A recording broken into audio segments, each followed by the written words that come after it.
Listen carefully, because what is happening in your life right now is not random. According to Carl Jung, the unconscious is not passive. It is constantly communicating with reality. What you repeatedly think, suppress, fear, or avoid does not remain inside you. It organizes your experience from the shadows. Jung believed that the universe does not respond to what you want, but to what you are identified with internally. This is why two people can desire the same thing and experience completely different outcomes. One is aligned internally. The other is divided. Your subconscious beliefs act like instructions. Not instructions spoken aloud, but lived silently. And life listens to what you live. When unresolved patterns remain unconscious, they do not disappear. They express themselves symbolically, through relationships, through obstacles, through repetition. Jung called this synchronicity, meaningful events that mirror inner psychological states. The universe is not rewarding or punishing you. It is reflecting you. This is why the same themes keep appearing, until their message is understood. Not to trap you, but to bring something into awareness. When fear dominates the subconscious, life presents situations that demand courage. When self-doubt lives beneath the surface, life creates scenarios where confidence is tested, not as cruelty, as communication. Jung understood that the unconscious does not speak in words. It speaks in experiences. And when those experiences repeat, it is because the message has not yet been integrated. Right now, something in your life is responding to a belief you may not even know you hold. A belief about worth, about safety, about love, about power. The universe is not reacting to your affirmations. It is responding to your inner posture. This is why forced positivity rarely works. The unconscious cannot be deceived. What is denied gains power. What is acknowledged begins to transform. When you bring awareness to what you habitually expect, what you quietly assume, what you unconsciously prepare for, the pattern begins to shift. Because consciousness changes the instruction. And when the instruction changes, the response must change as well. This is the moment Jung described. When fate turns into dialogue, life stops happening to you and starts responding with you. When the subconscious begins to surface, it rarely does so gently. It reveals itself through tension, discomfort, and contradiction. You may notice that what you say you want does not match what you consistently experience. Jung saw this gap as crucial. Where intention and outcome diverge, the unconscious is at work. Your daily reactions are more revealing than your goals. What irritates you? What exhausts you? What you tolerate longer than you should? These are signals. The subconscious does not focus on ideals. It focuses on familiarity. This is why people unconsciously recreate emotional climates. They recognize, even when they claim to want something different. Not because they enjoy suffering, but because the psyche seeks what feels known. Jung believed that the unconscious prefers the familiar hell over the unfamiliar heaven, until awareness intervenes. The universe mirrors this preference perfectly. It arranges situations that feel strangely recognizable. Different faces, same emotional pattern. You think you are meeting new people, but internally, you are meeting the same lesson. This is not coincidence. It is psychological gravity. The inner state attracts the outer form. This is why change does not begin with action alone. Action without inner alignment collapses. True transformation begins when you notice what your nervous system prepares for by default. Do you brace for rejection? Do you expect loss? Do you anticipate struggle before it appears? These expectations are not conscious decisions. They are learned responses stored in the body. And the universe responds to the body faster than to words. Jung understood that healing does not come from control, but from integration. When you stop fighting a pattern and start understanding it, its grip weakens. Not immediately, but inevitably. Because awareness removes compulsion. The moment you can observe a reaction, without being consumed by it, you are no longer fully identified with it. This is the shift from unconscious participation to conscious relationship. And as this shift stabilizes, something subtle changes in your experience of life. Situations no longer escalate the same way. Conflicts lose intensity. Repetition begins to dissolve. Not because the world changed, but because the signal did. The universe adjusts automatically. It always has. You are not being tested. You are being answered. And the answer is always precise, even when it feels uncomfortable. Because the unconscious does not seek comfort. It seeks wholeness. And wholeness begins the moment you stop asking life to change and start listening to what it is reflecting back to you. When you truly begin listening to what life is reflecting back to you, a different kind of awareness emerges. It is quieter than analysis, but far more precise. You start noticing that certain emotions arise before certain events, not after, before. An unease that appears without an obvious cause. A tension in the body when nothing has happened yet. A subtle anticipation that something will go wrong, or that something will be taken away. Jung paid close attention to this timing. He understood that the psyche often reacts to an internal expectation, long before the external situation confirms it. This is crucial, because it reveals that many experiences are not surprises. They are fulfillments. Fulfillments of an unconscious forecast. The nervous system prepares the ground, and reality follows the preparation. This does not mean you consciously attract pain. It means unresolved inner structures continue to shape perception and behavior. The unconscious does not ask for permission. It expresses itself through posture, tone, choice, hesitation, attraction. And the universe responds to these expressions. This is why two people can walk into the same situation and have entirely different outcomes. One enters with guarded anticipation. The other enters with grounded presence. The situation remains neutral. The response does not. Jung emphasized that the unconscious often reveals itself most clearly through what feels inevitable. Statements like, "This always happens to me.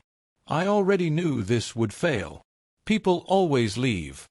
No matter what I do, it ends the same way." These are not observations. They are confessions. Confessions of an internal script that has not yet been rewritten. And scripts persist until they are brought into awareness. This is why simply changing behavior rarely works long-term. Behavior is downstream. The source lies deeper. In emotional memory. In early adaptation. In protective strategies that once made sense. The unconscious does not forget what once kept you safe, even if it now limits you. From the unconscious perspective, familiar pain can feel safer than unfamiliar peace, because peace requires a new identity, and identity change is the most threatening experience for the psyche. Jung observed that people resist healing not because they enjoy suffering, but because healing dissolves who they thought they were. If you have defined yourself through endurance, what happens when endurance is no longer required? If you have survived by anticipating danger, what happens when danger is no longer the organizing principle? The unconscious asks these questions long before the conscious mind does. And until they are answered, it continues to recreate the known terrain. This is why patterns repeat even when circumstances improve. The outer conditions change, but the inner reference point does not. And the universe aligns with the reference point. Not with your hopes, but with your orientation. Jung never suggested that one should force the unconscious to change. He warned against it. What is forced retreats deeper. What is observed begins to loosen. Integration begins the moment you stop moralizing your inner experience. Fear is not weakness. Resistance is not failure. Repetition is not stupidity. They are messages. And messages lose their intensity once they are received. As awareness grows, you begin to feel the difference between reaction and response. Reaction is fast, contracted, automatic. Response is slower, grounded, intentional. The universe responds differently to each. When reaction dominates, life escalates. When response stabilizes, life recalibrates. This does not happen magically. It happens organically. Subtle shifts appear. You pause where you once rushed. You speak where you once stayed silent. You withdraw where you once overextended. These are not strategies. They are signs of internal realignment. And internal realignment changes the signal. The unconscious starts to reorganize itself around a new center. Not fear, not defense, but awareness. From this point forward, life does not stop presenting challenges, but the challenges stop carrying the same emotional charge. They no longer define you. They inform you. And this distinction marks the beginning of a fundamentally different relationship with reality. Not control, not surrender. As this dialogue between your inner world and outer life deepens, you begin to notice something that once felt elusive. Events no longer feel random. They still arrive unexpectedly, but they no longer feel meaningless. Jung used the word synchronicity to describe this phenomenon, not as superstition, but as a psychological observation. When the unconscious shifts, the pattern of meaningful coincidences shifts with it. This does not mean the universe suddenly rewards you. It means your perception becomes aligned enough to recognize what was previously invisible. Opportunities appear that you would have ignored before. Warnings arrive that you once dismissed. People enter your life at moments when your inner structure is finally able to meet them. Not because fate changed, but because readiness did. Readiness is rarely dramatic. It feels quiet, almost anticlimactic. You stop forcing outcomes. You stop narrating every experience. You stop needing immediate confirmation. This neutrality is not emptiness. It is stability. Jung observed that the unconscious becomes less chaotic when it is no longer treated as an enemy. Most inner conflict comes from rejection. Rejecting fear. Rejecting anger. Rejecting grief. What is rejected does not disappear. It becomes louder. But when an emotion is allowed to exist without judgment, it begins to reorganize itself. The psyche seeks balance, not perfection. And balance changes how you move through life. You begin to sense when something is not aligned before it fully manifests. A subtle contraction in the body. A hesitation that carries information. A calm certainty that does not need explanation. This is not intuition as mysticism. It is intuition as integration. The body, the unconscious, and awareness are no longer operating separately. They communicate. And when this communication stabilizes, decision-making changes. You no longer choose based on fear of loss or hunger for validation. You choose based on coherence. Does this situation reinforce fragmentation, or does it support wholeness? These questions arise naturally, without effort. Jung believed that wholeness is the psyche's deepest aim. Not happiness, not success.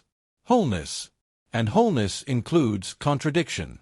You can feel uncertain and still move forward. You can feel afraid and still choose differently. You can feel attachment without being ruled by it. This capacity transforms how the universe responds. Situations that once escalated emotionally now resolve more quickly. Conflicts reveal their core sooner. Endings feel cleaner, less dramatic. Not because life has become easier, but because resistance has softened. Resistance is what creates friction. When resistance decreases, energy flows differently. Jung noted that many people mistake intensity for meaning. They believe that suffering proves depth. But suffering without awareness is repetition, not depth. Depth comes from conscious participation, from staying present when the psyche wants to escape, from noticing patterns without immediately acting them out, from allowing silence when the ego demands explanation. As this capacity strengthens, you begin to sense that the universe is not testing you. Toggle, grammar, keep flow. It is responding to what you consistently embody. Not what you think, not what you say, but what you live. The unconscious speaks through rhythm. The rhythm of your days, your sleep, your reactions, your pauses. And the universe mirrors rhythm with precision. When your inner rhythm stabilizes, outer chaos loses its grip. This does not mean life becomes predictable.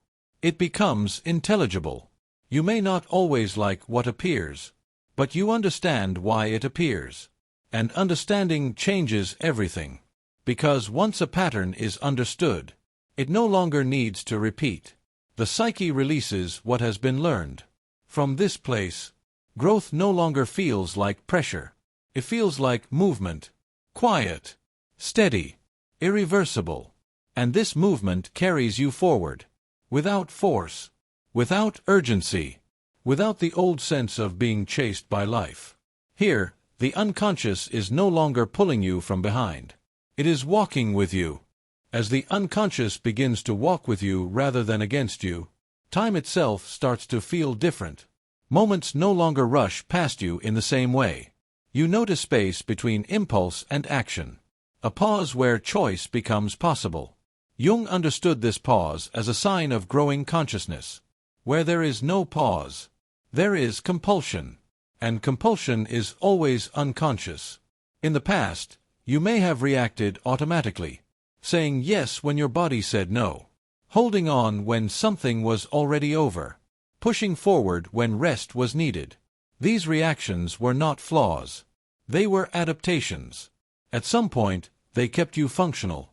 They kept you accepted. They kept you safe. But the unconscious does not update itself automatically. It must be shown, through lived experience, that a new way is possible. This is why awareness alone is not enough. Awareness must be embodied. You begin to embody it in small, almost invisible ways. You breathe differently in moments of tension. You listen without preparing a defense. You leave a situation before resentment builds. No one applauds these moments. They do not look impressive from the outside. But internally, something reorganizes. Jung described this as the ego learning to trust the self. The ego wants control. The self seeks alignment. When the ego relaxes its grip, a deeper order becomes perceptible. You may start to notice that things fall away naturally. Relationships that once required constant effort dissolve. Goals that once felt urgent lose their emotional charge.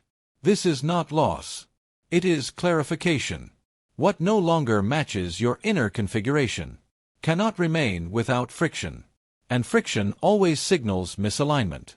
At this stage, many people feel a strange combination of grief and relief. Grief for the identities they outgrew. Relief from the effort of maintaining them. Jung warned that this phase can feel like emptiness if one expects constant stimulation. But it is not emptiness. It is spaciousness. A clearing. In this clearing, new orientations form. Not as fantasies, but as quiet inclinations. You are drawn toward what feels stabilizing rather than exciting. Meaningful rather than impressive. Sustainable rather than intense. The unconscious begins to support these inclinations. Energy returns where it was once depleted. Clarity emerges where there was confusion. Boundaries form without hostility. And the universe responds accordingly. Situations begin to reflect coherence instead of chaos. You encounter fewer dramatic confrontations. More subtle confirmations. A conversation that arrives at the right moment. A delay that prevents a mistake. An ending that opens space instead of pain. These are not miracles. They are consequences. Consequences of internal organization. Jung emphasized that when the psyche is aligned, life does not need to shout. It whispers, and you hear it. This hearing does not make you passive. It makes you responsive. You still act. You still choose. But your actions arise from presence, not urgency. From clarity, not fear. This is why the universe seems to answer more quickly now. Not because it has changed its rules, but because the signal has become coherent. You are no longer sending mixed messages. The unconscious is no longer pulling you in one direction, while consciousness pushes in another. They move together. And when inner movement aligns, outer movement follows naturally.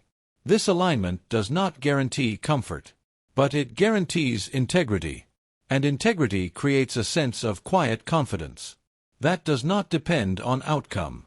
You begin to trust that whatever unfolds can be met, not because you are prepared for everything, but because you are present with yourself. Jung believed this was the foundation of a meaningful life. Not control over events, but relationship with experience. From here, the universe does not feel like a force acting upon you. It feels like a conversation you are finally participating in consciously. And that participation changes the direction of your life, without requiring struggle. As this conscious participation stabilizes, a subtle shift occurs in how you relate to purpose. Purpose no longer feels like something you must discover or chase.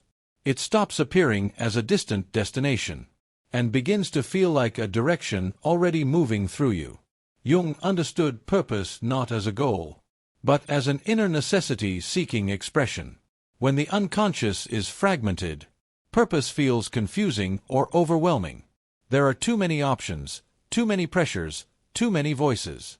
But as inner coherence develops, purpose simplifies, not because life becomes smaller, but because noise fades. You begin to sense what drains you, and what nourishes you with unusual clarity. Activities that once impressed others now feel hollow. Tasks that once felt insignificant suddenly feel essential. This reorientation is not logical. It is experiential. You feel it in the body first. A sense of ease when moving in a certain direction. A subtle resistance when forcing yourself elsewhere. Jung believed that the body often knows what the conscious mind resists accepting. This is why listening inwardly becomes so important. Not obsessively, not anxiously, but attentively. The unconscious does not shout instructions. It offers signals.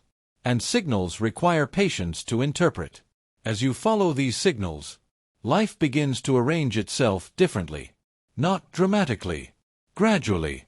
You find yourself in conversations that matter. In environments that support rather than exhaust you.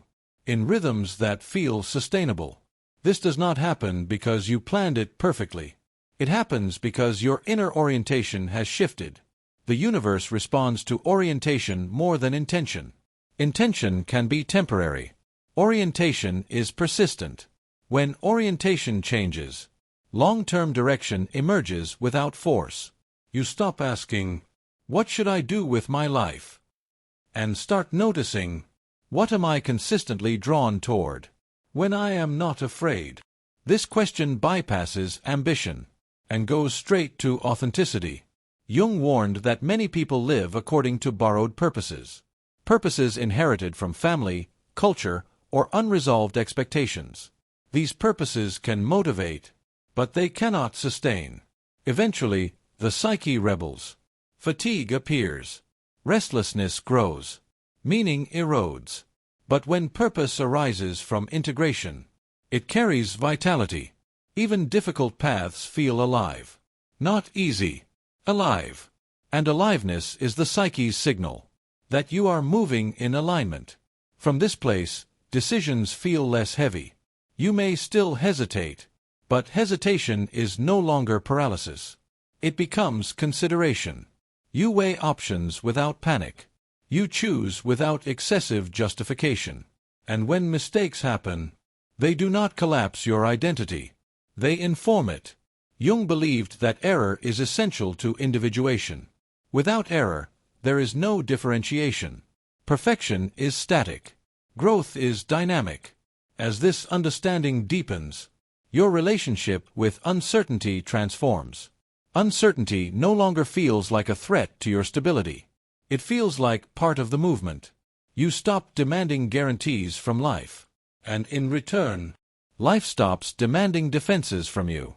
This mutual softening changes how destiny is experienced. Destiny no longer feels like something imposed from above, or hidden behind struggle. It feels like a pattern revealing itself through participation. You are not waiting for it. You are living it, moment by moment, choice by choice, with increasing coherence. Jung suggested that when a person lives this way, even ordinary moments carry significance, not because they are dramatic, but because they are aligned. And alignment has a quiet power. It does not rush. It does not convince. It does not prove. It simply unfolds. From here, the universe does not need to correct you as often. Lessons become subtler. Feedback becomes gentler. Not because you have passed a test, but because you are listening. And listening changes everything. The conversation continues. Not as struggle, not as resistance, but as movement in the same direction. As this movement in the same direction continues, relationships begin to change in ways that are both subtle and unmistakable. Not because people suddenly behave differently, but because you do. Jung observed that the psyche does not meet others as they are, but as we are. When the unconscious is fragmented, relationships become arenas of projection. Unspoken expectations, unresolved wounds, silent negotiations for validation or safety. But as integration deepens, projection weakens. You begin to see people more clearly, without needing them to confirm or rescue you. This clarity does not make you distant. It makes you discerning. You notice when connection is mutual, and when it is maintained through effort alone. You sense when a relationship supports growth, and when it reinforces old defenses. This sensing is not judgment. It is recognition. Jung believed that recognition is one of the highest forms of respect, for yourself and for others. With recognition comes choice. You choose presence instead of overfunctioning. You choose honesty instead of harmony at all costs. You choose boundaries without hostility. These choices reshape relational dynamics automatically. Some connections deepen. They gain quiet strength. Others loosen. Not with drama, but with acceptance.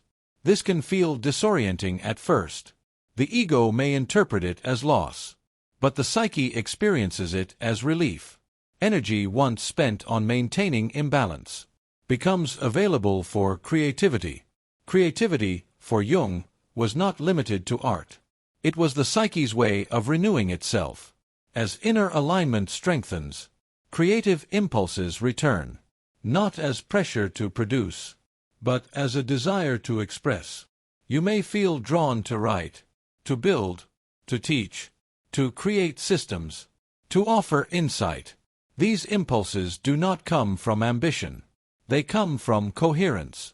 When the inner world is organized, expression becomes inevitable. You are no longer trying to prove something. You are allowing something to move through you.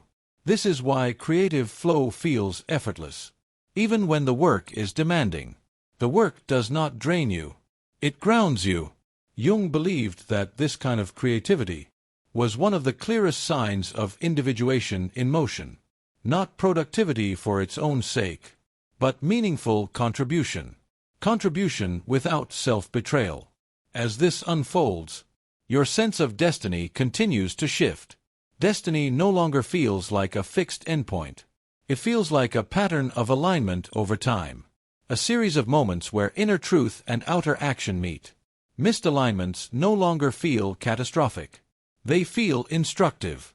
You adjust. You learn. You continue. This flexibility is not indecision. It is responsiveness. Responsiveness requires trust. Not blind trust in outcomes, but trust in your capacity to respond consciously. And this trust changes how life meets you. Challenges still arise, but they arrive without the old sense of threat. They ask something of you, but they do not overwhelm you. You engage rather than defend. Jung understood that this engagement was the psyche's natural state. Once fear no longer dominated perception. Fear narrows. Engagement expands. From expansion, meaning emerges. not as an idea, but as lived coherence. Life begins to feel less like something happening to you, and more like something happening with you. This partnership does not eliminate uncertainty. It makes uncertainty workable. You do not need to know where everything leads. You only need to know how to stay aligned in the present moment. And alignment, once established, continues to guide quietly, not with urgency, not with force, but with a steady sense of rightness. That does not require explanation. From here, the conversation with the universe deepens further. Less about correction, more about refinement. Less about survival, more about expression. And this refinement continues, as long as awareness remains alive. At a certain point, something becomes unmistakable. You no longer feel compelled to explain yourself constantly. Not because you have become indifferent, but because inner alignment reduces the need for justification. Jung noted that when a person begins to live from the self rather than the ego, external approval loses its central role. You still value connection, but you no longer shape yourself to maintain it. This shift is subtle, yet profound. You notice that silence no longer feels awkward.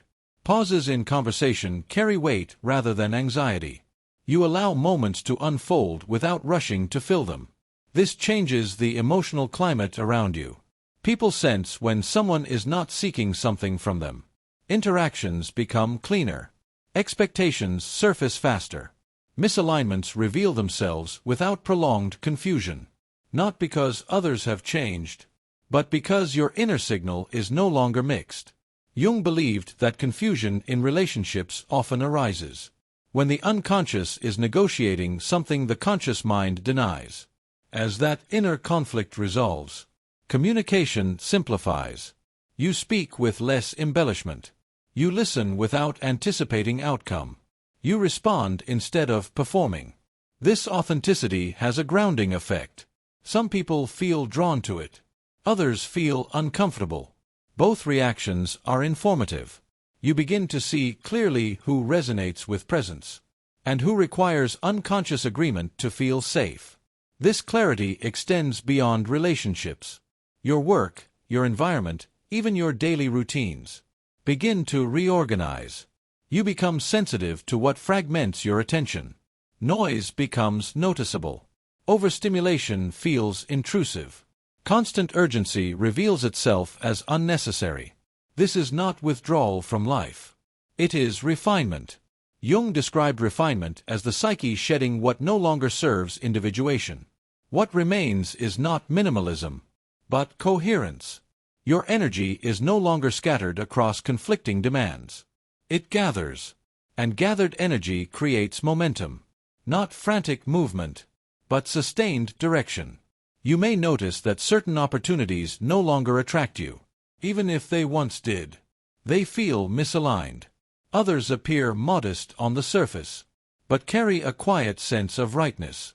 You trust this sense, not because it promises reward, but because it feels internally consistent. Consistency replaces intensity. Intensity once signaled meaning. Now meaning feels steady. This steadiness influences how you face challenges. When difficulty arises, your first response is no longer self-blame or resistance. You assess. You adjust. You remain present. Jung believed that maturity could be measured by how little energy is wasted on internal conflict. The more integrated the psyche, the less drama is required to initiate change. Change becomes proportional rather than extreme. Small corrections create significant shifts, and the universe responds accordingly, not with dramatic turning points, but with alignment over time. Paths open where force once failed. Support appears where struggle once dominated.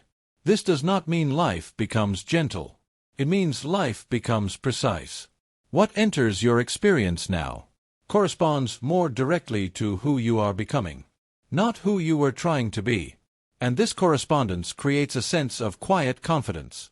Not certainty about outcomes, but trust in process. Jung understood this trust as the psyche's recognition of its own direction. You are no longer waiting for life to begin. You are participating in it consciously. And that participation continues to deepen. Not as repetition, but as evolution. You were never meant to dominate life, nor to submit to it. You were meant to relate to it. Jung understood that the deepest form of psychological maturity is not control, but cooperation between consciousness and the unconscious. When this cooperation stabilizes, life no longer feels like a sequence of obstacles to overcome, or rewards to earn. It feels like a meaningful unfolding.